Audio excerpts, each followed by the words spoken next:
जिन्हें धन की उम्मीद नहीं उन्हें धन दे देगा, जिन्नी बख्शिश की अज तक उम्मीद नहीं सी वो बख्शा दे देगा। गुरुदेव कह रहे, महाराज कहते हैं पार जात यह हर को नाम, हरि का नाम सब तो वड्डा पार जात वृक्ष है। पार जात दरख्त है, ट्री है, स्वर्ग का मन्या गया ऐसा। पर महाराज कहते तू स्वर्ग के दरख्त मगर ना भज, तू हरि के नाम पीछे भज। हाँ जी।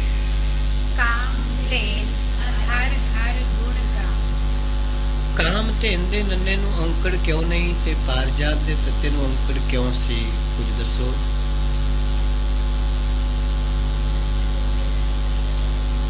ਬਿਲਕੁਲ, ਬਹੁਤ ਵਧੀਆ। ਫਿਰ ਇਸ ਨੂੰ ਮਹਾਰਾਜ ਨੇ ਨੰਨੇ ਨੂੰ ਔਂਕੜ ਕਿਉਂ ਨਹੀਂ ਲਾਇਆ?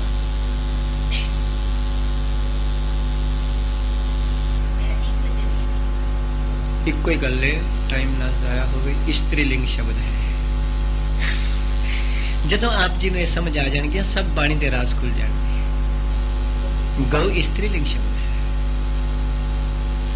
ਸਤਿਗੁਰੂ ਤੋਂ ਕੁਰਬਾਨ ਜਾਈਏ ਜਿਨ੍ਹਾਂ ਨੇ ਐਸੀਆਂ ਬਖਸ਼ਾਂ ਕੀਤੀਆਂ। ਤੇ ਸਿੱਖ ਸਮਝਦਾ ਬਸ ਗੁਰੂ ਅਰਜਨ ਸਾਹਿਬ ਦੀ ਮੌਜ ਹੈ, ਕਿਧਰੇ ਲਾਤਾ ਕਿਧਰੇ ਨਹੀਂ ਲਾਇਆ।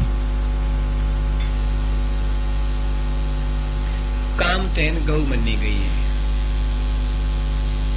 ਕੁਝ ਹਿੰਦੂ ਸ਼ਾਸਤਰਾਂ ਮੁਤਾਬਕ ਕਹਿੰਦੇ ਨੇ ਸਮੁੰਦਰ ਰਿੜਕਿਆ ਸੀ, ਉਹਦੇ ਵਿੱਚੋਂ 14 ਰਤਨ ਨਿਕਲੇ ਸਨ, ਉਹਦੇ ਵਿੱਚੋਂ ਇੱਕ ਗਾਂ ਮਿਲੀ, ਕਾਮਧੇਨ ਗਊ, ਕਾਮਨਾ ਨੂੰ ਪੂਰੀ ਕਰਨ ਵਾਲੀ। ਤਾਂ ਗੁਰੂ ਸਾਹਿਬ ਕਹਿੰਦੇ ਨੇ ਗੁਰਸਿੱਖਾ ਤੂੰ ਕਾਮਧੇਨ ਗਊ ਵਾਲੇ ਪਾਸੇ ਨਾ ਜਾਈਂ, ਤੂੰ ਹਰੀ ਦੇ ਗੁਣ ਗਾਈ, ਕਾਮਧੇਨ ਗਊ ਆਪੇ ਆ ਜਾਏਗੀ। काम मैंने कामना, डिजायर, तेन मैंने गऊ काओ। ਤਾਂ ਗੁਰੂ ਸਾਹਿਬ ਕਹਿ ਰਹੇ ਨੇ, ਬਖਸ਼ਿਸ਼ ਕਰਦੇ ਨੇ ਮਹਾਰਾਜ ਕਹਿੰਦੇ ਸਾਰੀਆਂ ਕਾਮਨਾਵਾਂ ਇੱਛਾਵਾਂ ਨੂੰ ਪੂਰੀ ਕਰਨ ਵਾਲੀ ਗਾਂ, ਕੇਵਲ ਹਰੀ ਦੇ ਗੁਣ ਗਾ ਬਸ।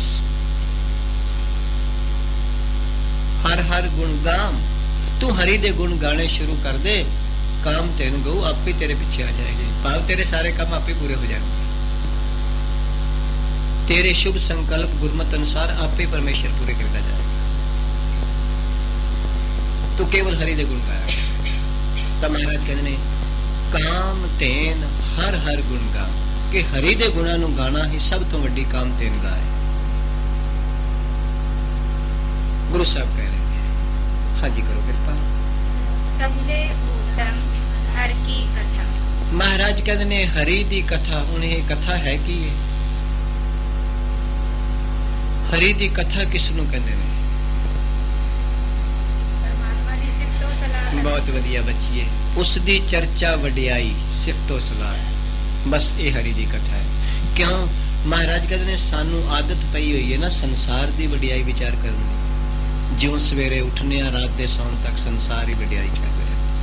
कोई कपड़े दी वडियाई कर रहा है, कोई रूप दी वडियाई कर रहा है, कोई गहने दी वडियाई कर रहा है, बिल्डिंग दी वडियाई कर रहा है।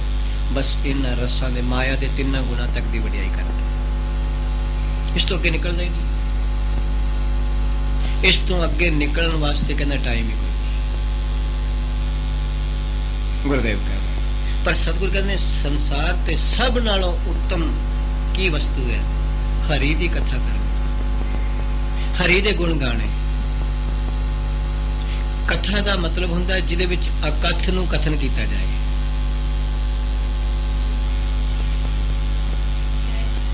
बेटी अकथ जेड़ा परमेश्वर कथ कथ के कचहरी उसनू कथन कर, हाँ अकथ का ही कथन कर रहे हैं ना। हाँ। जिन्ना करोगे उन्ना ही ज्यादा, जिन्ना करिए उन्ना ही ज्यादा। बैठ जाओ मैं, जिन्ना भी उसका कथन करांगे उन्ना ही थोड़ा है। जिथों तक भी कथन करांगे होर अगे होर अगे होर अगे। तां जेड़े लोग परमेश्वर की सिफतो सलाह करते हैं वो संसार दे सब तो जग वड्डे अमीर ने।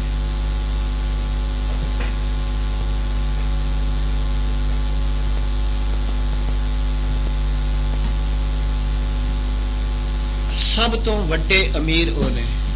पुत्र इत्थे लाओ कुर्सी लो।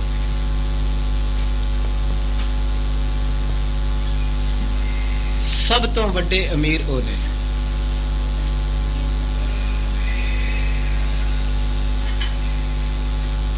जेड़े हरि दा कथन करते हैं। ਆਮ ਤੌਰ ਤੇ ਸੰਸਾਰ ਵਿੱਚ ਬੰਦਾ ਕਿਸੇ ਦੀ ਅਮੀਰ ਦੇ ਕਥਨ ਕਰਨ ਲੱਗ ਪੈਂਦਾ ਹੈ, ਪਰ ਗੁਰੂ ਸਾਹਿਬ ਕਹਿੰਦੇ ਨੇ ਸਭ ਤੋਂ ਉੱਤਮ ਕਥਾ ਹੈ ਹਰੀ ਦੀ ਕਥਾ ਕਰਨੀ। ਤੇ ਜਿਹਨੂੰ ਪਰਮੇਸ਼ਰ ਇਹ ਦਾਤ ਬਖਸ਼ ਦਿੰਦਾ ਉਹ ਸਭ ਤੋਂ ਵੱਡਾ ਬਾਦਸ਼ਾਹ ਹੈ। ਜਿਸ ਨੂੰ ਬਖਸ਼ੇ ਸਿਫਤ ਸਲਾਹ ਨਾਨਕ ਪਾਤਸ਼ਾਹੀ ਬਾਦਸ਼ਾਹ। ਉਹਦੇ ਬਾਦਸ਼ਾਹ ਦਾ ਵੀ ਬਾਦਸ਼ਾਹ ਹੈ, ਉਹ ਸਮਰਾਟਾਂ ਦਾ ਵੀ, ਜਿਹੜਾ ਉਸ ਦਾ ਕਥਨ ਕਰਦਾ ਹੈ। ਤਾਂ ਮਹਾਰਾਜ ਕਹਿੰਦੇ ਸਭ ਤੋਂ ਉੱਤਮ, ਸਭ ਤੋਂ ਸ਼੍ਰੋਮਣੀ ਸਿਰਮੌਰ ਕੇਵਲ ਹਰੀ ਦੀ ਕਥਾ ਕਰਿਆ ਕਰ। ਕਿਉਂ? ਉਸ ਦੀ ਅਮੀਰੀ ਵਿੱਚੋਂ ਸਾਰੇ ਅਮੀਰ ਬਣੇ ਨੇ, ਉਸ ਦੇ ਰੂਪਾਂ ਵਿੱਚੋਂ ਸਾਰੇ ਸੁੰਦਰ ਬਣੇ ਨੇ, ਉਸ ਦੀ ਵਡਿਆਈ ਵਿੱਚੋਂ ਸਾਰੇ ਵੱਡੇ ਬਣੇ ਨੇ, ਉਸ ਦੇ ਰਾਜ ਵਿੱਚੋਂ ਸਾਰੇ ਰਾਜੇ ਬਣੇ ਨੇ, ਉਸ ਦੇ ਗਿਆਨ ਵਿੱਚੋਂ ਸਾਰੇ ਗਿਆਨੀ ਬਣੇ ਨੇ। ਕਿ ਉਹ ਕਿੱਡਾ ਵੱਡਾ ਹੋਏਗਾ। ਉਸ ਦੇ ਗਿਆਨ ਵਿੱਚੋਂ ਹੀ, ਲੱਕੜ ਵਿੱਚੋਂ ਹੀ ਟੇਬਲ ਬਣਿਆ ਨਾ, ਜੇ ਲੱਕੜ ਨਾ ਹੁੰਦੀ ਟੇਬਲ ਕਿੱਥੋਂ ਬਣ ਜਾਂਦਾ। ਉਸ ਦੇ ਗਿਆਨ ਵਿੱਚੋਂ ਸਭ ਗਿਆਨੀ ਨੇ, ਉਸ ਦੇ ਧਿਆਨ ਵਿੱਚੋਂ ਸਭ ਧਿਆਨੀ ਨੇ, ਉਸ ਦੇ ਤਪ ਵਿੱਚੋਂ ਸਾਰੇ ਤਪਸਵੀ ਨੇ, ਉਸ ਦੀ ਅਮੀਰੀ ਵਿੱਚੋਂ ਸਾਰੇ ਅਮੀਰ ਨੇ, ਉਹਦੀ ਸੁੰਦਰਤਾ ਵਿੱਚੋਂ ਸਾਰੇ ਸੁੰਦਰ ਨੇ। ਤੇ ਜਦ ਇੱਥੇ ਗੱਲ ਚਲੀ ਗਈ, ਇੱਥੇ ਬਿਰਤੀ ਚਲੀ ਗਈ, ਧਿਆਨ ਚਲਾ ਗਿਆ, ਤਾਂ ਫਿਰ ਬੰਦਾ ਥੱਲੇ ਕਿਉਂ ਰਹੇਗਾ, ਉੱਤੇ ਜਾਏਗਾ ਨਾ, ਉਸ ਦੀ ਵਡਿਆਈ ਕਰੇਗਾ। ਤਾਂ ਗੁਰੂ ਸਾਹਿਬ ਕਹਿ ਰਹੇ ਨੇ, ਬਖਸ਼ਿਸ਼ ਕਰਦੇ ਨੇ ਸਭ ਤੇ ਉੱਤਮ ਹਰ ਕੀ ਕਥਾ, ਕਿ ਹਰੀ ਦੀ ਕਥਾ ਕਰਨੀ ਹੀ, ਹਰੀ ਦੀ ਵਿਚਾਰ ਵਟਾਂਦਰਾ ਕਰਨਾ, ਗੁਣ ਗਾਣੇ ਸਭ ਤੋਂ ਉੱਤਮ ਕਥਨ ਹੈ, ਸਭ ਤੋਂ ਸ਼੍ਰੋਮਣੀ ਗੱਲ ਹੈ। ਜਦੋਂ ਵੀ ਤੂੰ ਗੱਲ ਕਰੇ, ਭਾਵੇਂ ਨਿਮਿਤ ਨੂੰ ਸਾਹਮਣੇ ਕਰੇ, ਪਰ ਕਰੀ ਉਸ ਦੀ। ਜਦੋਂ ਵੀ ਤੂੰ ਕੋਈ ਜ਼ਿੰਦਗੀ ਵਿੱਚ ਗੱਲ ਕਰੇ, ਦਾਤ ਦੀ ਕਰੇ, ਪਰ ਸਨਮੁਖ ਦਾਤੇ ਨੂੰ ਹੀ ਰੱਖੇ। ਜੇ ਕੋਈ ਦਾਤੀ ਹੱਥ ਵਿੱਚ ਪੋਤਰੇ ਨੂੰ ਚੁੱਕ ਕੇ ਇਹ ਕਹਿ ਦੇਵੇ, ਗੁੱਜੀ ਛੰਨੀ ਨਾਹੀ ਬਾਤ ਗੁਰੂ ਨਾਨਕ ਤੁਠਾ ਕੀਨੀ, ਤਾਂ ਪੋਤਰਾ ਵੀ ਤੇ ਰੱਬ ਦੀ ਯਾਦ ਕਰਾ ਰਿਹਾ ਨਾ। ਕਿੱਡਾ ਵਧੀਆ ਉਹ ਪੋਤਰੇ ਨੂੰ ਵੀ ਨਮਸਕਾਰ ਹੈ ਜਿਹਨੇ ਦਾਤੇ ਦੀ ਯਾਦ ਕਰਾ ਦਿੱਤੀ। ਜੇਕਰ ਕੋਈ ਬਹੁਤ ਸੋਹਣੀ ਕੋਠੀ ਵਿੱਚ ਵੜਦਿਆਂ ਸਾਰ ਇਹ ਗੱਲ ਕਹਿ ਦੇਵੇ, ਜੇ ਪ੍ਰਸਾਦ ਬਸੈ ਸੁਖ ਮੰਦਰ ਤਿਸੈ ਧਿਆਏ ਸਦਾ ਮਨ ਅੰਦਰ, ਤੇ ਉਸ ਡਰਾਇੰਗ ਰੂਮ ਨੂੰ ਵੀ ਨਮਸਕਾਰ ਹੈ ਜਿਸ ਨੇ ਦੇਣ ਵਾਲੇ ਦੀ ਯਾਦ ਕਰਾ ਦਿੱਤੀ। ਤੇ ਜੇਕਰ ਹੱਥ ਤੇ ਕੋਈ ਕੜਾ ਸੋਨੇ ਦਾ ਵੰਗ ਪਾਣ ਲੱਗਿਆ, ਕੋਈ ਸੈੱਟ ਪਾਣ ਲੱਗਿਆ, ਇਹ ਗੱਲ ਕਹਿ ਦੇਵੇ, ਜੇ ਪ੍ਰਸਾਦ ਆਭੂਖਣ ਪੈਰੀ ਜੈ ਮਨ ਆਠ ਪੈਰ ਤਾਂ ਕਾ ਜਸ ਗਵੀਜੈ, ਤਾਂ ਉਹ ਗਹਿਣਾ ਵੀ ਨਿਮਿਤ ਨਿਤ ਨਾਲ ਜੋੜ ਗਿਆ ਨਾ। ਤਾਂ ਜਦੋਂ ਇੱਥੇ ਪਹੁੰਚ ਜਾਂਦਾ ਹੈ ਬੰਦਾ, ਉੱਥੋਂ ਬਣਦੀ ਗੱਲ ਸਭ ਤੇ ਉੱਤਮ ਹਰ ਕੀ ਕਥਾ। ਪਰ ਉਹ ਕਿਸੇ ਨਿਮਿਤ ਤੇ ਨਹੀਂ ਖਲੋਂਦਾ, ਕਿਸੇ ਦ੍ਰਿਸ਼ ਤੇ ਨਹੀਂ ਖਲੋਂਦਾ, ਦ੍ਰਸ਼ਟਾ ਤੇ ਪਹੁੰਚ ਜਾਂਦਾ ਹੈ। ਕਿਸੇ ਕ੍ਰਿਤ ਤੇ ਨਹੀਂ ਖਲੋਂਦਾ, ਕਰਤੇ ਤੇ ਪਹੁੰਚ ਜਾਂਦਾ ਹੈ। ਕਿਸੇ ਕੁਦਰਤ ਤੇ ਨਹੀਂ ਖੜਾ ਹੁੰਦਾ, ਕਾਦਰ ਤੇ ਪਹੁੰਚ ਜਾਂਦਾ ਹੈ। ਤਾਂ ਗੁਰੂ ਸਾਹਿਬ ਤਾਂ ਕਹਿ ਰਹੇ ਨੇ ਸਭ ਤੇ ਉੱਤਮ ਹਰ ਕੀ ਕਥਾ। ਇਹ ਬਚਨ ਹੈ। ਪੁਰਾਣੇ ਜ਼ਮਾਨੇ ਵਿੱਚ ਗੱਡੀਆਂ ਨਹੀਂ ਸਨ, ਹਾਥੀ ਘੋੜੇ ਸਨ। ਮਹਾਰਾਜ ਕਹਿੰਦੇ ਤਿੰਨ ਕੇ ਜ਼ੀਨ ਖੁਰਖੀਨ ਪਵਿੱਤ ਹੈ। ਜ਼ੀਨ ਕਹਿੰਦੇ ਨੇ ਕਾਠੀ ਨੂੰ, ਖੁਰਖੀਨ ਜਿਹਦੇ ਵਿੱਚ ਪੈਰ ਧਰ ਕੇ ਘੋੜੇ ਤੇ ਬੈਠਦੇ ਸਨ ਲੋਕ। ਆਖਿਆ ਘੋੜਾ ਤੇ ਸਵਾਰ ਹੋਣ ਤੋਂ ਪਹਿਲਾਂ ਪਹਿਲਾਂ ਸੋਨੇ ਦੀਆਂ ਕਾਠੀਆਂ ਹੁੰਦੀਆਂ ਸਨ ਵੀਰ ਆਦਮੀਆਂ ਕੋਲ, ਸੋਨਾ ਲੱਗਾ ਹੁੰਦਾ ਸੀ। ਜੈਸੇ ਅੱਜ ਵੀ ਮੇਰਾ ਖਿਆਲ ਹੈ ਸ਼ਾਇਦ ਤੁਹਾਡੇ ਸ਼ਹਿਰ ਵਿੱਚ ਹੋਏਗਾ, 2-2, 2.5 ਲੱਖ ਰੁਪਏ ਦੀ ਲੈਂਥ ਸੂਟ ਹੈ, ਸੂਟ ਲੈਂਥ ਹੈ ਜੀ ਵਰਲਡ ਵਿੱਚ। 35-40 ਹਜ਼ਾਰ ਦੀ ਕਮੀਜ਼ ਤੇ ਤੁਹਾਡੇ ਇੱਥੇ ਵੀ ਆਇਆ ਸ਼ੋਰੂਮ ਵਿੱਚ। ਤਾਂ ਗੁਰੂ ਸਾਹਿਬ ਕਹਿ ਰਹੇ ਨੇ ਉਹ ਫਿਰ ਜੀਵ ਨਿਮਿਤ ਤੇ ਨਹੀਂ ਖੜਾ ਹੁੰਦਾ, ਨਿਤ ਤੇ ਪਹੁੰਚ ਜਾਂਦਾ। ਕਿਸੇ ਨਿਮਿਤ ਨੂੰ ਸਨਮੁਖ ਲਏਗਾ, ਪਹੁੰਚੇਗਾ ਨਿਤ ਤੇ, ਉਹਦੀ ਨਿਗਾਹ ਉੱਥੇ ਨਹੀਂ ਟਿਕਦੀ। ਤਾਂ ਗੁਰੂ ਸਾਹਿਬ ਕਹਿ ਰਹੇ ਨੇ, ਬਖਸ਼ਿਸ਼ ਕਰ ਰਹੇ ਨੇ, ਕਿਰਪਾਲਤਾ ਕਰ ਰਹੇ ਨੇ। ਮਾਰੇ ਕਿ ਸਭ ਤੇ ਉੱਤਮ ਹਰ ਕੀ ਕਥਾ। ਤੇ ਉਹ ਹਰ ਦੀ ਕਥਾ ਫਿਰ ਕਰਦੀ ਕੀ ਹੈ, ਤੇ ਜੇ ਦੂਜੀ ਕਥਾ ਕਰੀਏ ਉਹ ਕੀ ਕਰਦੀ, ਅਗਲੀ ਪੰਕਤੀ ਵਿੱਚ ਪਾਤਸ਼ਾਹ ਸਪਸ਼ਟ ਕਰ ਦਿੰਦੇ। ਨਾਮ ਸੁਨਤ ਦਰਦ ਦੁੱਖ ਲਥਾ। ਮਹਾਰਾਜ ਕਹਿੰਦੇ ਨੇ ਹਰੀ ਦੀ ਕਥਾ ਤੂੰ ਕਰੇਂਗਾ, ਸੁਣਨ ਨਾਲ ਕੀ ਹੋਏਗਾ, ਜਿਹੜਾ ਵੀ ਸੁਣੇਗਾ ਉਸ ਦਾ ਦਰਦ ਦੁੱਖ ਪੀੜਾ ਲੱਥ ਜਾਣਗੀਆਂ। ਸੰਸਾਰ ਦੀ ਵਡਿਆਈ ਕਰੇਗਾ, ਦੁੱਖ ਤੇ ਦਰਦ ਪੀੜਾ ਵਧੇਗਾ। ਜਿੰਨੀ ਸੰਸਾਰ ਦੀ ਸਿਫਤ ਸਲਾਹ ਜ਼ਿਆਦਾ ਕਰੇਗਾ, ਓਨਾ ਤੂੰ ਸੰਸਾਰੀ ਹੋਵੇਂਗਾ। ਮੈਂ ਅੱਜ ਵੀ ਸਵੇਰੇ ਬੇਨਤੀ ਕੀਤੀ ਸੀ, ਸ਼ਾਇਦ ਤੁਹਾਡੇ ਵਿੱਚੋਂ ਕੋਈ ਗੁਰੂ ਕੀ ਸੰਗਤ ਵਿੱਚ ਬੈਠੇ ਹੋ। ਜਿਸ ਦੀ ਬੰਦਾ ਜ਼ਿਆਦਾ ਵਡਿਆਈ ਕਰਦਾ, ਪ੍ਰੀਚਿਆ ਜ਼ਿਆਦਾ ਕਰਦਾ, ਵਾਕਫੀਅਤ ਜ਼ਿਆਦਾ ਕਰਦਾ, ਇੰਟਰੋਡਕਸ਼ਨ ਜ਼ਿਆਦਾ ਹੁੰਦਾ, ਉਹੀ ਗੁਣ ਉਹਦੇ ਵਿੱਚ ਹੁੰਦਾ। ਕਿਸੇ ਨੂੰ ਕੱਪੜੇ ਦੀ ਪਹਿਚਾਨ ਜ਼ਿਆਦਾ ਹੋ ਗਈ ਤੇ ਉਹ ਬਜਾਜ ਬਣ ਗਿਆ, ਕਿਸੇ ਨੂੰ ਸੋਨੇ ਦੀ ਪਹਿਚਾਨ ਜ਼ਿਆਦਾ ਹੋ ਗਈ ਤੇ ਉਹ ਸ਼ਰਾਬ ਬਣ ਗਿਆ, ਕਿਸੇ ਨੂੰ ਸ਼ਰਾਬ ਦੀ ਪਹਿਚਾਨ ਜ਼ਿਆਦਾ ਹੋ ਗਈ ਤੇ ਉਹ ਸ਼ਰਾਬੀ ਬਣ ਗਿਆ, ਤੇ ਕਿਸੇ ਨੂੰ ਅੰਮ੍ਰਿਤ ਦੀ ਪਹਿਚਾਨ ਜ਼ਿਆਦਾ ਹੋ ਗਈ ਤੇ ਅੰਮ੍ਰਿਤਧਾਰੀ ਬਣ ਗਿਆ। ਜਿਉਂ-ਜਿਉਂ ਪਹਿਚਾਨ ਵੱਧਦੀ ਹੈ ਜਿਸ ਪਾਸੇ ਦੀ ਵੀ ਉਹੀ ਗੁਣ ਆਉਂਦੇ। ਕਿਸੇ ਨੂੰ ਬਿਜਲੀ ਦੇ ਅਸੂਲਾਂ ਦਾ ਪਤਾ ਚੱਲ ਗਿਆ ਤੇ ਉਹ ਇਲੈਕਟ੍ਰੀਸ਼ੀਅਨ ਬਣ ਗਿਆ, ਜਿਸ ਦਾ ਗੁਰੂ ਨਾਲ ਪਰਿਚੈ ਹੋ ਗਿਆ, ਇੰਟਰੋਡਿਊਸ ਹੋ ਗਿਆ, ਉਹ ਗੁਰਮੁਖ ਬਣ ਗਿਆ। ਸਤਿਗੁਰੂ ਕਹਿ ਰਹੇ ਨੇ, ਬਖਸ਼ਿਸ਼ ਕਰ ਰਹੇ ਨੇ। ਮਹਾਰਾਜ ਕਹਿੰਦੇ ਬਾਕੀ ਦਾ ਤੇ ਨਾਮ ਨੂੰ ਸੁਣੇਗਾ, ਅਕਥ ਦੀ ਕਥਾ ਸੁਣੇਗਾ, ਹਰੀ ਦੀ ਕਥਾ ਸੁਣੇਗਾ, ਤੇਰੇ ਦੁੱਖ ਤੇ ਦਰਦ, ਪੀੜਾ, ਕਲੇਸ਼ ਦੂਰ ਹੋਣਗੇ। ਸੰਸਾਰ ਦੀਆਂ ਗੱਲਾਂ ਸੁਣੇਗਾ, ਵਧਣਗੇ। ਹੁਣ ਅਸੀਂ ਚਾਹਨੇ ਦੁੱਖ ਦਰਦ ਦੂਰ ਕਰਨਾ ਵਾ, ਪਰ ਸੁਣਦੇ ਉਹ ਕੁਝ ਆ ਜਿਹਦੇ ਨਾਲ ਵਧੇ। ਸੁਣਦਾ ਏ ਟੀਵੀ ਏ, ਫਿਰ ਕਹਿੰਦਾ ਦੁੱਖ ਨਹੀਂ ਦੂਰ ਹੋਏ। ਸੁਣਦਾ ਏ ਵੇ, ਦੇਖਦਾ ਉਹ ਚੀਜ਼ਾਂ ਜਿਹਦੇ ਨਾਲ ਦੁੱਖ ਵੱਧਦੇ ਨੇ,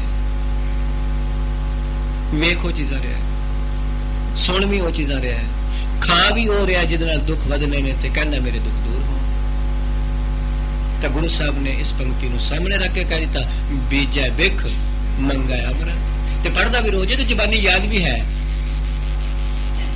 ਪੜਦਾ ਰੋਜ਼ ਤੇ ਜ਼ੁਬਾਨੀ ਯਾਦ ਵੀ ਕੀਤਾ ਹੋਇਆ ਹੈ, ਬੀਜੈ ਬਿਖ ਮੰਗੈ ਅੰਮ੍ਰਿਤ।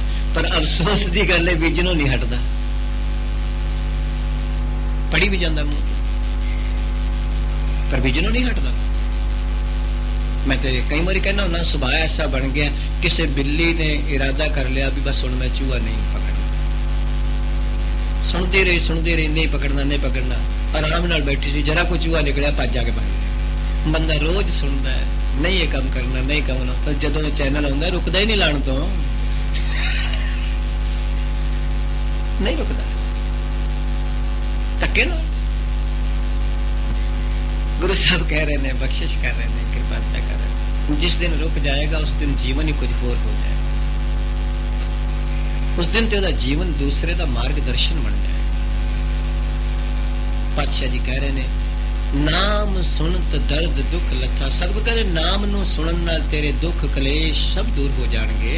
ਹਾਂਜੀ, ਨਾਮ ਕੀ ਮਹਿਮਾ ਸੰਤ ਰਿਤ ਵਸੈ। ਸਤਿਗੁਰੂ ਕਹਿੰਦੇ ਨੇ ਫਿਰ ਜੇਕਰ ਤੂੰ ਐਡਰੈਸ ਤੈਨੂੰ ਦਿਆਂ, ਕਿੱਥੇ ਵਸਦੀ ਹੈ, ਜਿੱਥੋਂ ਤੂੰ ਪ੍ਰਾਪਤ ਕਰਨੀ, ਆਖਿਆ ਰੱਬ ਦੇ ਪਿਆਰਿਆਂ ਦੇ ਹਿਰਦੇ ਵਿੱਚ ਵਸਦੀ ਹੈ, ਸੰਤਾਂ ਦੇ ਗੁਰਮੁਖਾਂ ਦੇ ਨਾਮ ਦੀ ਮਹਿਮਾ।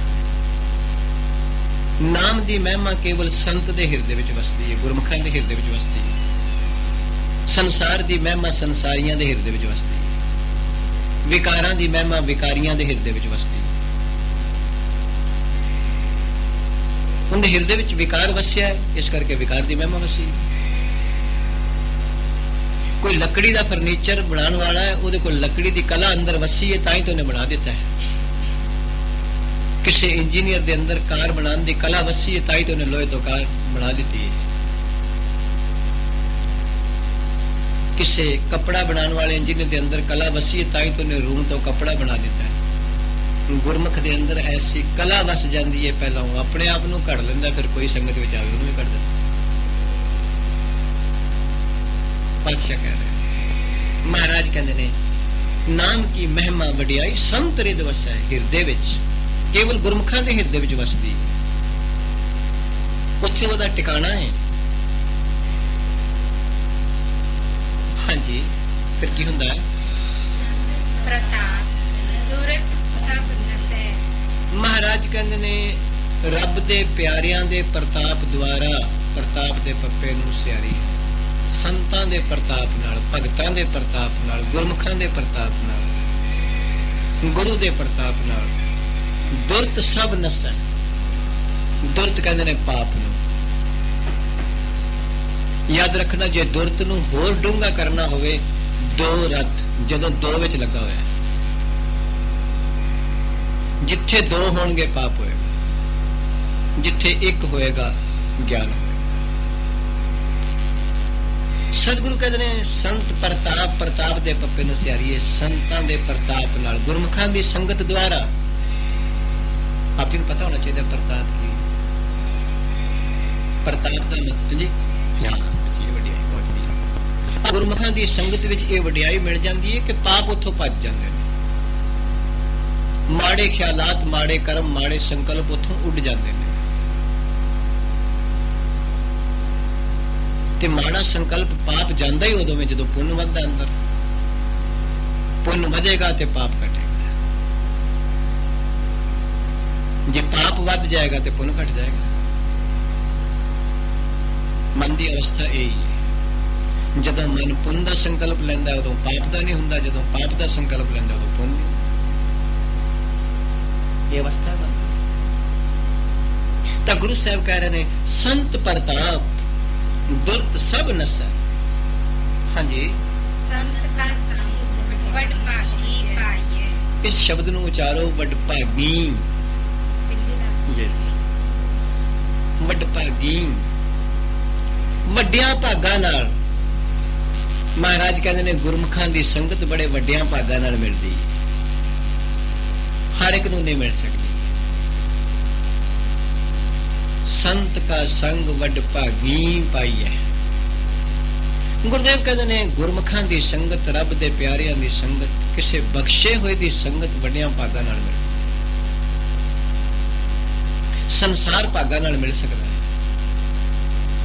ਬੱਚੇ ਭਾਗਾਂ ਨਾਲ ਮਿਲ ਸਕਦੇ ਨੇ, ਕਾਰ ਭਾਗਾਂ ਨਾਲ ਮਿਲ ਸਕਦੀ ਹੈ, ਕੋਠੀ ਭਾਗਾਂ ਨਾਲ ਮਿਲ ਸਕਦੀ ਹੈ, ਹੋਰ ਇੱਜ਼ਤ ਸੰਸਾਰ ਦੀ ਵਡਿਆਈ ਸ਼ਾਇਦ ਭਾਗਾਂ ਨਾਲ ਮਿਲ ਜਾਏ, ਪਰ ਗੁਰਮੁਖਾਂ ਦੀ ਸੰਗਤ ਵੱਡਿਆਂ ਭਾਗਾਂ ਨਾਲ। ਇਹ ਫਰਕ ਹੈ ਭਾਗ ਤੇ ਵੱਡ ਭਾਗ ਵਿੱਚ। ਸੰਸਾਰ ਭਾਗਾਂ ਨਾਲ ਮਿਲ ਜਾਂਦਾ। ਮੈਂ ਅੱਜ ਵੀ ਸਵੇਰੇ ਬੇਨਤੀ ਕੀਤੀ ਸੀ, ਜਿਹੜੇ ਰੱਬ ਨੂੰ ਨਹੀਂ ਯਾਦ ਕਰਦੇ, ਸੰਸਾਰ ਉਹਨਾਂ ਕੋਲ ਵੀ ਬਹੁਤ ਕਈਆਂ ਕੋਲ, ਕੋਠੀਆਂ ਉਹਨਾਂ ਕੋਲ ਵੀ ਹਨ। ਜਿਹੜੇ ਰੱਬ ਨੂੰ ਯਾਦ ਨਹੀਂ ਕਰਦੇ,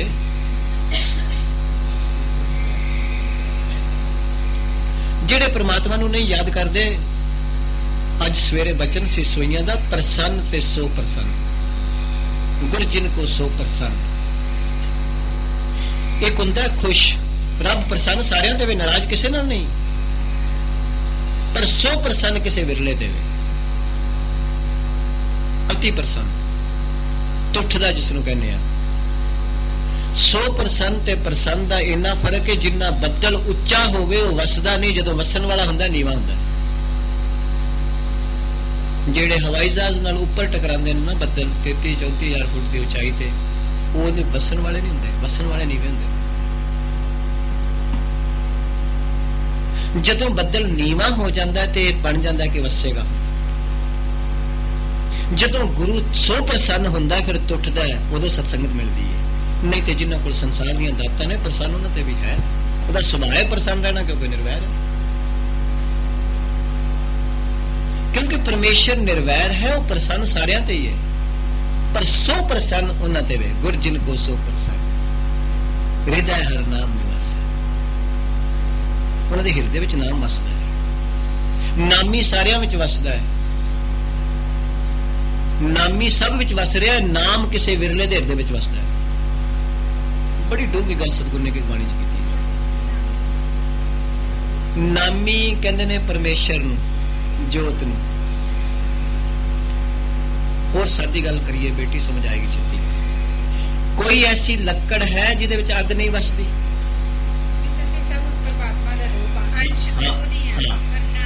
ਪਰ ਜੇ ਗੁਰੂ ਦਾ ਸ਼ਬਦ ਦਾ ਨਹੀਂ ਲਿਆ, ਨਾਮ ਲਿਆ, ਤਾਂ ਨਾਮੀ ਪ੍ਰਗਟ ਨਹੀਂ ਹੁੰਦਾ। ਸਾਰਿਆਂ ਵਿੱਚ ਨਾਮੀ ਵਸਦਾ ਹੈ, ਪਰ ਮਨ ਤੇ ਬੁੱਧੀ ਤੇ ਹਿਰਦੇ ਵਿੱਚ ਨਾਮ ਵਸੇਗਾ ਤੇ ਨਾਮੀ ਪ੍ਰਗਟ ਹੋਏਗਾ, ਨਹੀਂ ਤੇ ਨਹੀਂ ਹੋ ਸਕਦਾ। ਜਿਸ ਤਰ੍ਹਾਂ ਲੱਕੜ ਦੇ ਵਿੱਚ ਅੱਗ ਹੈ, ਪਰ ਪ੍ਰਗਟ ਉਦੋਂ ਹੁੰਦੀ ਹੈ ਜਦੋਂ ਕਿਸੇ ਬਲਦੀ ਅੱਗ ਨਾ ਲੱਗੇ। ਕੋਈ ਐਸੀ ਲੱਕੜ ਨਹੀਂ ਜਿਹਦੇ ਵਿੱਚ ਅੱਗ ਨਹੀਂ। ਅੱਗ ਸਾਰਿਆਂ ਵਿੱਚ ਲੱਕੜ ਹੈ, ਪਰ ਪ੍ਰਗਟ ਕਦੋਂ ਹੁੰਦੀ ਹੈ? ਜਦੋਂ ਕਿਸੇ ਬਲਦੀ ਅੱਗ ਨਾਲ ਮਿਲੇ। ਇਸ ਤਰ੍ਹਾਂ ਨਾਮੀ ਹਰ ਇੱਕ ਵਿੱਚ ਹੈ, ਪਰ ਜਦੋਂ ਕਿਸੇ ਗੁਰਮੁਖ ਦੀ ਸੰਗਤ ਵਿੱਚ ਨਾ, ਤਾਂ ਅੰਦਰੋਂ ਦੇ ਨਾਮ ਨਾਲ ਪ੍ਰਗਟ ਹੁੰਦਾ। ਸਮਝ ਆ ਗਈ? ਤਾਂ ਗੁਰੂ ਸਾਹਿਬ ਕਹਿੰਦੇ ਨੇ ਸੰਤ ਕਾ ਸੰਗ ਵੱਡ ਭਾਗੀ ਪਾਈਐ। ਵੱਡਿਆਂ ਭਾਗਾਂ ਨਾਲ। ਕਿੰਨਾ ਵੱਡਾ ਬੈਂਕਾਕ ਵਸਦਾ, ਕਿੰਨੇ ਕੁ ਨੇ ਜਿਹੜੇ ਗੁਰੂ ਦੀ ਸੰਗਤ ਵਿੱਚ ਆਉਂਦੇ ਨੇ, ਕਿੰਨੇ ਕੁ ਨੇ ਜਿਹੜੇ ਬਾਣੀ ਦੇ ਗਾਹਕ ਨੇ।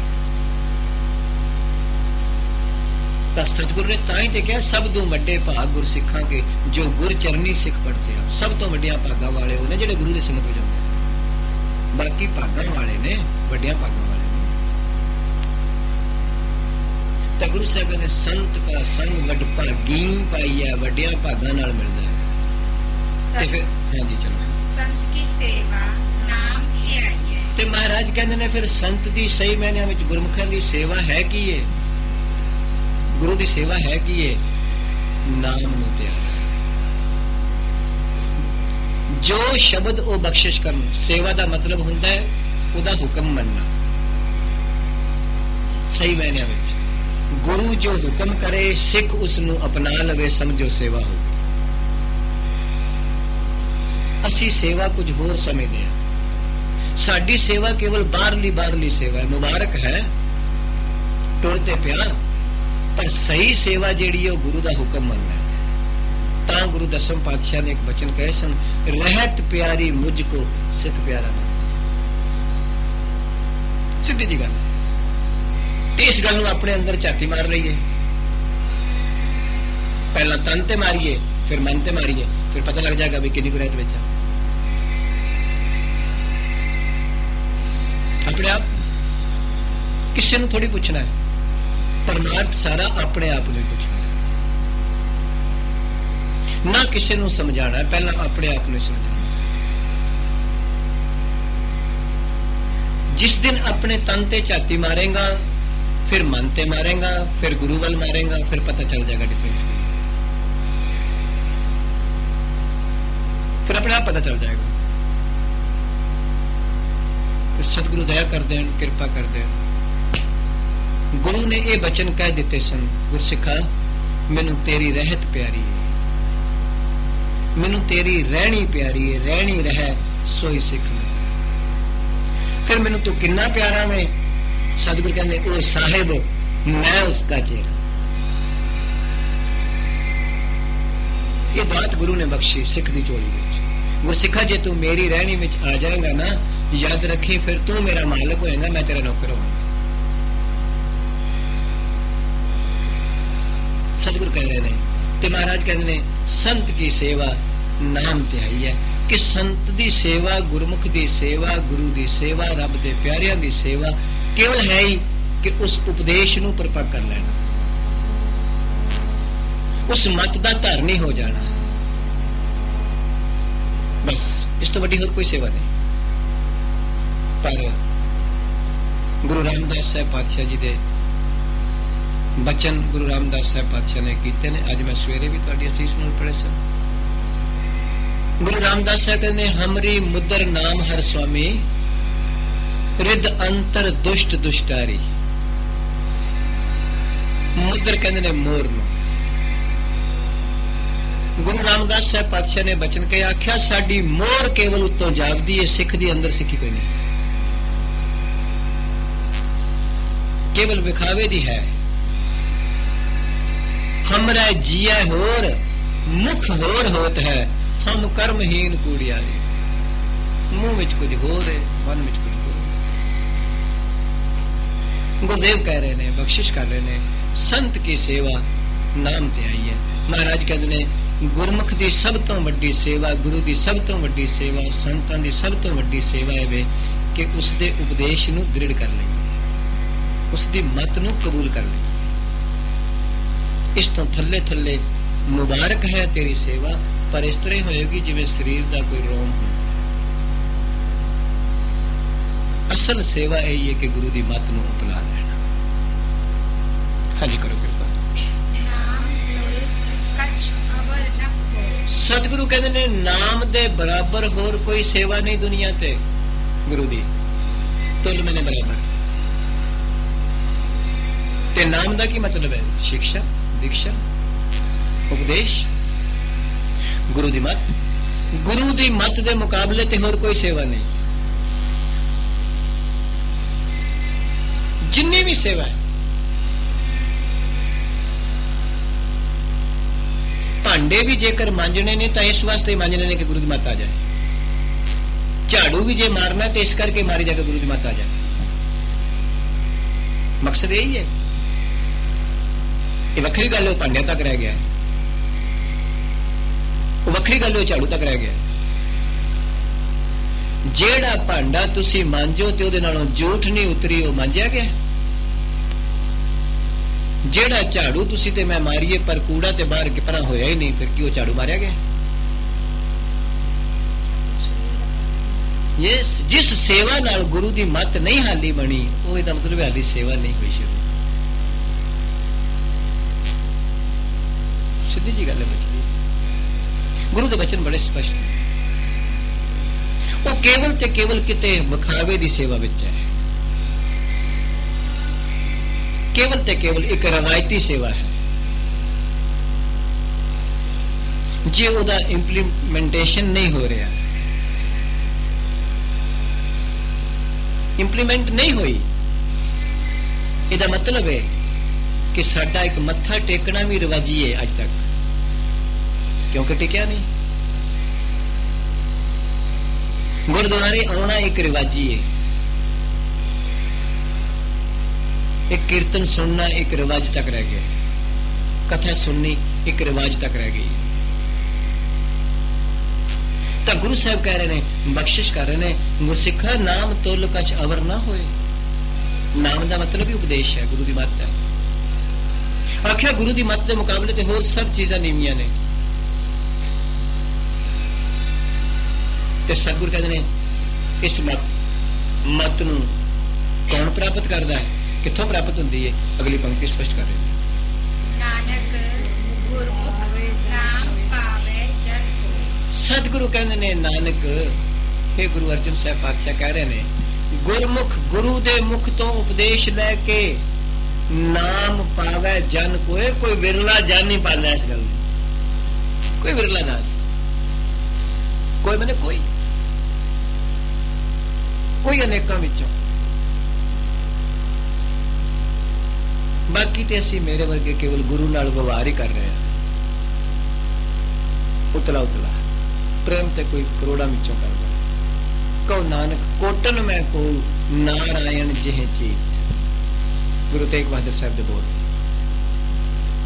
ਕੋਈ ਕਰੋੜਾਂ ਵਿੱਚ ਹੈਨ ਵਿਰਲੇ ਨਾਹੀ ਘਣੇ ਫੈਲ ਫੱਕੜ ਸੰਸਾਰ। ਗੁਰਦੇਵ ਕਹਿੰਦੇ ਨੇ, ਸਤਿਗੁਰੂ ਕਹਿੰਦੇ ਕੋਈ ਵਿਰਲੇ ਨੇ ਜਿਹੜੇ ਰੱਬ ਨਾਲ ਪਿਆਰ ਕਰਦੇ ਨੇ, ਗੁਰੂ ਨਾਲ, ਗੁਰੂ ਦੀ ਮੱਤ ਜੋ ਕਹਿ ਰਹੀ ਉਹਦੇ ਮੁਤਾਬਕ ਅਰਦਾਸ ਕਰਦੇ ਨੇ, ਸਤਿਗੁਰੂ ਮੇਰੇ ਜੀਵਨ ਵਿੱਚ ਇਹ ਪ੍ਰੈਕਟੀਕਲੀ ਉਤਰ ਜਾਏ। ਜੋ ਤੂੰ ਕਹਿ ਰਿਹਾ ਪਾਤਸ਼ਾਹ, ਇਹ ਮੇਰਾ ਜੀਵਨ ਹੋ ਜਾਏ। ਮੇਰੇ ਤੇ ਟੁੱਟ, ਮੇਰੇ ਤੇ ਬਖਸ਼ਿਸ਼ ਕਰ। ਮੈਨੂੰ ਬੜੇ ਸਾਲ ਹੋ ਗਏ ਨੇ ਤੇਰੇ ਦਰ ਤੇ ਆਉਣ। ਤਾਂ ਗੁਰਦੇਵ ਕਹਿ ਰਹੇ ਨੇ, ਨਾਨਕ ਗੁਰਮੁਖ ਨਾਮ ਪਾਵੇ ਜਨ ਕੋਏ। ਜਨ ਦੇ ਨੰਨੇ ਥੱਲੇ ਔਂਕੜ, ਕੋਈ ਵਿਰਲਾ ਜਨ ਦਾ ਸੇਵਕ ਇਹ ਦਾਤ ਪ੍ਰਾਪਤ ਕਰਦਾ ਗੁਰੂ ਕੋਲੋਂ ਆਣ ਕੇ। ਉਸ ਦਾ ਮੱਥਾ ਫਿਰ ਟਿਕ ਜਾਂਦਾ ਹੈ। ਨਹੀਂ ਤੇ ਇਸ ਤੋਂ ਪਹਿਲਾਂ ਟੇਕ ਛੱਡਿਆ, ਫਿਰ ਟੇਕਿਆ, ਫਿਰ ਛੱਡਿਆ, ਫਿਰ ਟੇਕਿਆ, ਫਿਰ ਛੱਡਿਆ, ਫਿਰ ਟੇਕਿਆ, ਫਿਰ ਛੱਡਿਆ। ਪਰ ਜਿਸ ਦਿਨ ਸਿੱਖ ਦਾ ਮੱਥਾ ਗੁਰੂ ਅੱਗੇ ਟਿਕ ਗਿਆ, ਬਸ ਉਸ ਦਿਨ ਗੁਰੂ ਦੀ ਮੱਤ ਬਣ ਜਾਏਗੀ। ਸਤਿਗੁਰੂ ਦੀ ਕਿਰਪਾ ਕਰਨਾ, ਬਖਸ਼ਿਸ਼ ਕਰਨਾ। ਦੂਸਰੀ ਅਸ਼ਟਪਦੀ ਗੁਰੂ ਦੀ ਬਖਸ਼ਿਸ਼ ਨਾਲ ਸੰਪੂਰਨ ਹੈ। ਆਓ ਮਹਾਰਾਜ ਕੀ ਕਹਿ ਰਹੇ ਨੇ ਤੀਸਰੀ ਅਸ਼ਟਪਦੀ? ਹਾਂਜੀ, ਬਹੁਤ ਸ਼ਾਸਤਰ ਬਹੁਤ ਸਿਮਰਤੀ ਵੇਖੇ ਸਰਬ ਟੰਡੋਲ ਪੂਜਤ ਨਾਹੀ ਹਰ ਹਰੇ ਨਾਨਕ ਨਾਮ ਅਮੋਲ। ਇਹ ਤੀਸਰੀ ਅਸ਼ਟਪਦੀ ਦਾ ਸ਼ਲੋਕ ਹੈ। ਸਤਿਗੁਰੂ ਜੀ ਉਸ ਪੰਕਤੀ ਨੂੰ ਰਿਲੇਟ ਕਰ ਰਹੇ ਨੇ, ਨਾਮ ਤੁਲ ਕਛ ਅਵਰ ਨਾ ਹੋਏ। ਦੂਸਰੀ ਅਸ਼ਟਪਦੀ ਦੀ ਇਹ ਪੰਕਤੀ, ਦੂਸਰੀ ਅਸ਼ਟਪਦੀ ਦਾ ਆਖਰਲੀ ਪਦਾ ਸੀ, ਉਹਦੇ ਵਿੱਚ ਇਹ ਪੰਕਤੀ ਆਈ ਹੈ, ਨਾਮ ਤੁਲ ਕਛ ਅਵਰ ਨਾ ਹੋਏ, ਕਿ ਨਾਮ ਦੀ ਬਰਾਬਰੀ ਹੋਰ ਕਿਸੇ ਵਸਤੂ ਨਾਲ ਨਹੀਂ ਹੋ ਸਕਦੀ। ਤੁਲ ਮੈਨੇ ਤੁਲਨਾ, ਬਰਾਬਰ, ਤੁਲਨਾ। ਅਸੀਂ ਤੱਕੜੀ ਵਿੱਚ ਇੱਕ ਪਾਸੇ ਕੋਈ ਚੀਜ਼ ਪਾਉਂਦੇ ਹਾਂ, ਦੂਜੇ ਪਾਸੇ ਵੱਟਾ ਪਾਉਂਦੇ ਹਾਂ, ਕਹਿੰਦੇ ਬਰਾਬਰ ਹੋ ਗਿਆ। ਪਰ ਗੁਰੂ ਸਾਹਿਬ ਕੀ ਕਹਿ ਰਹੇ ਨੇ? ਬਹੁਤ ਸ਼ਾਸਤਰ, 6 ਸ਼ਾਸਤਰ ਨੇ, योग न्याय मीमांसा वेदांत एक हो रहा है। 6 शास्त्र ने हिंदू मत में। विशेषक, ये 6 शास्त्र ने हिंदू मत में। सतगुरु कहते ने बहुत शास्त्र, इस वास्ते महाराज ने अंकड़ नहीं लाया, बहुत सारे शास्त्र। बहु सिमरती, सिमरती दे तत्ते नू बिहारी है 27 सिमरतियां ने हिंदू मत दियां।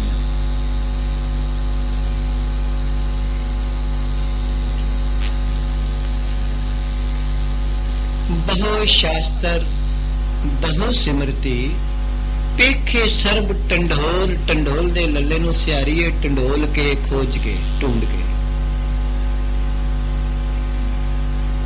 ठीक है। सतगुरु कहते हैं सारे शास्त्रां नू पढ़ पढ़ के विचार विचार के खोज खोज के ढूंढ ढूंढ के देखे। बहु शास्त्र बहु सिमरती पेखे सरब टंडोल, टंडोल दे लल्ले नू सियारी टंडोल के खोज के ढूंढ के। गुरुदेव अगे एक वचन करते ने, इस शब्द नू पढ़न विच बड़ा ख्याल रखना है। ये पूजस नहीं है, पुजस। हाँ जी, ध्यान रखना, अदक लग के उतरदा है। पुजस, पुजस का मतलब है बेटी बराबरी करना। पूजस का मतलब होता वर्शिप करना। नो बराबर, तुलना, कंपैरिजन यू कैन से। सतगुरु कहते सारे शास्त्रां ते सिमरतियां नू खोज खोज के वेख्या, नाम दे मुकाबले ते कोई चीज नहीं। हाँ जी, पेखे जाने वेखे खोजे, ढूंढ ढूंढ के वेख लिया, खोज लिया। पेखे सर्ब टंडोल, सारिया नू खोज खोज के वेख लिया। पुज सना ही हर हरे, हरि दे मुकाबले ते नाम दे मुकाबले ते नहीं पहुंच सकती कोई वस्तु। कोई कर्म कीता होया कर्म कांड दा नाम दे मुकाबले ते नहीं पहुंचता। सतगुरु सारी अष्टपदी दे आले घूमेगी। नानक नाम अमोल, सतगुरु कहने दुनिया ते नाम दी कोई कीमत नहीं। नाम किसी नाल मैच नहीं, कंपैरिजन नहीं किया जा सकता, अनोल है। ये पंक्ति भी इहदे नाल पातशाह ने तां करके बख्शिश की, नाम तोल कछ अवर ना होए। उसे चेन में सतगुरु अगे चल के दसणगे, बख्शिश करनगे। पुज सुना ही हर हरे। आप जी नूं जदों अष्टपदी पढ़ोगे उहदे विच आपे पता चल जाएगा इसका उच्चारण पुजस करना है कि पूजस करना है। जदों तुसीं पढ़ोगे महाराज कहते हरि दे नाम का मुकाबला नहीं हो सकता। बाकी दे कर्मा तक चली जाएगी पर नाम ते ज्ञान ते ले जाएगा। नाम ते कर्मा दा भी खलासी करा दिंदा है। बाकी दे कर्म कांड कर्म तक ले जाते ने। चंगे कर्म करोगे चंगे घर जन्म मिल जाएगा, पर जन्म मरण ते फिर भी बनया रहा, आउन जान ते फिर भी बनया रहा। सतगुरु कह रहे पुजस ना ही हर हरे, हरि दे मुकाबले ते नहीं पहुंच सकते। नानक नाम अमोल, हरि दा नाम इन्ना अमोलक है। आओ गुरुदेव कह रहे ने, बख्शिश कर रहे ने, कृपालता कर रहे ने। याद रखना नाम गरीब भी जप सकता जे, लंगर कोई गरीब नहीं जे करा सकता। लंगर नहीं गरीब करा सकता। ना तो कोई 20,000 हो गए तो ना कराया, की कराएगा लंगर? कल ना कराया। 50,000 नहीं है लंगर क्यों ना कराया? अखंड पाठ गरीब नहीं करा सकता, जेड़ा बाती गरीब है। अज ते मैं बेनती करता हूं ना, चंगे स्टैंडर्ड दे रागी ते कथा वाचक दा कीर्तन ते कथा नहीं गरीब सुन सकता। वो कहना मैं 15,000 लेना, 20,000 लेना, 30,000 लेना।